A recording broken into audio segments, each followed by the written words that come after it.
Hello friends, hi, my name is Rowther Rowther Jalis is my name. So finally result आ चुका है, हम सबको पता भी चल चुका है और आई होप आपकी एक्सपेक्टेशन पर खरा उतराओ। लेकिन 80 और 90 परसेंटाइल क्या एक अच्छा स्कोर है? क्या ऑप्शन है हमारे पास जो जिन लोगों के भी 85 परसेंटाइल 90 परसेंटाइल बने हुए हैं? तो इन तमाम चीजों पर आज हम बात करेंगे। चलिए शुरू करते हैं।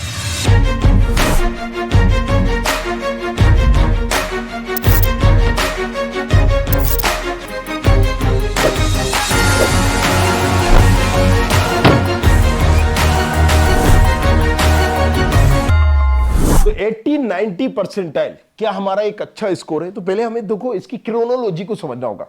जाहिर सी बात है कि यहां पर 10 लाख 12 लाख लोग यहां पर अपियर हो रहे हैं जेई मेन के एग्जामिनेशन के लिए, और उनमें से 20% जो है लगभग लगभग 2-2.5 लाख लोगों को एडवांस का जेई एडवांस का मौका मिलता है, अपॉर्चुनिटी मिलती है, जिसके बाद वो आईआईटीज के भी ऑप्शंस उनके लिए खुलते हैं। लेकिन जेई मेंस के लिए आपके पास एनआईटीज के भी ऑप्शन है, ट्रिपल आईटीज के भी ऑप्शन है और जीएफटीआईज के भी ऑप्शन है। कई एनआईटीज की जो पिछली ब्रांचेस होती हैं जिनको कोई नहीं पूछ रहा होता है, राइट, बहुत सारी ऐसी ब्रांचेस है, राइट, कोई टेक्सटाइल है, कहीं पर आपको बायोकेमिकल ब्रांचेस है, तो इनकी रैंक बहुत नीचे जा रही होती है, जो लाख लाख तक भी चली जाती है अगर आपके पास स्टेट कोटा है, राइट। किसी की 50-50 हजार भी जाती है। लेकिन अगर आपको एक टॉप ब्रांच चाहिए तो कई एनआईटीज में 5,000 में भी वो ब्रांच भर जाती है। अगर आपको सीएस चाहिए कंप्यूटर से, कई एनआईटी में 5,000 की रैंक पे भी नहीं मिलेगी, 10,000 की रैंक पे भी नहीं मिलेगी, 20,000 की रैंक पर भी नहीं मिलेगी, राइट। क्या हो सकता है कि आप मैकेनिकल सिविल चाहो, 20,000 की रैंक पे नहीं मिल पाए। तो ये डिपेंड कर रहा होता है कॉलेज टू कॉलेज और ब्रांचेस टू ब्रांचेस। बहुत सारी वीडियो में मैंने समझाया, भी आगे भी समझाऊंगा, बट अभी आपको इसकी क्रोनोलॉजी को समझना है। अब अगर हम बात करें कि हमारे अगर 85 परसेंटाइल है तो लगभग लगभग या 90 परसेंटाइल है, हमारी रैंक ये जा रही होती है करीब करीब 90,000 से लेके 1.5 लाख के बीच में, राइट। 80 to 90 अगर हम बात करें, 1.5 लाख की रैंक एक डिसेंट रैंक है। बट फिर से सुनिएगा, एक डिसेंट रैंक मतलब आपको एक एवरेज कॉलेज दिला देगी, आपके ड्रीम कॉलेज को नहीं दिलाएगी।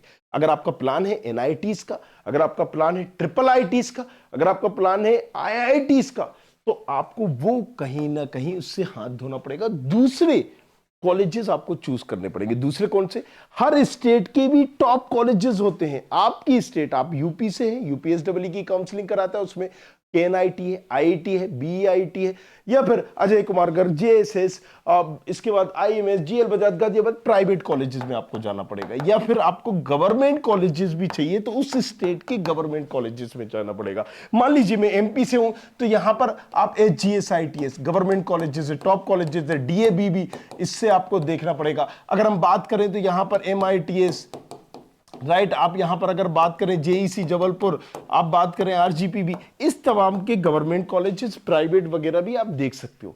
तो आपको स्टेट के टॉप कॉलेजेस देखने पड़ेंगे। एक डिसेंट रैंक है, लेकिन इस रैंक पर आपको सेंट्रल के कौन से होते हैं भाई? सेंट्रल गवर्नमेंट के आईआईटीज है, एनआईटीज है, ट्रिपल आईटीज है, ये कॉलेजेस नहीं मिलेंगे। जीएफटीआईज मिल जाएंगे, राइट। जीएफटीआईज वो क्योंकि बटे के बाद ज्यादा कोई पूछता नहीं है, इसमें बिट्स मिश्रा वगैरह अच्छा कॉलेज है, बाकी सब एम ही है, मतलब राइट। तो उसके बारे में क्या बोले, ज्यादा मुंह ना खोले तो अच्छा है। बाकी चीजें आपको देखना पड़ेंगे। सो एक डिसेंट कहीं ना कहीं रैंक है, एक डिसेंट परसेंटाइल है। बेटर है कि आप एक और सेशन दीजिए, उसकी प्रैक्टिस कीजिए और कहीं ना कहीं प्रिपरेशन करिए, प्रैक्टिस बोल रहा हूं, सॉरी, प्रिपरेशन करिए और उसमें एक अच्छी रैंक लाने का, अच्छे परसेंटाइल लाने की कोशिश कीजिए।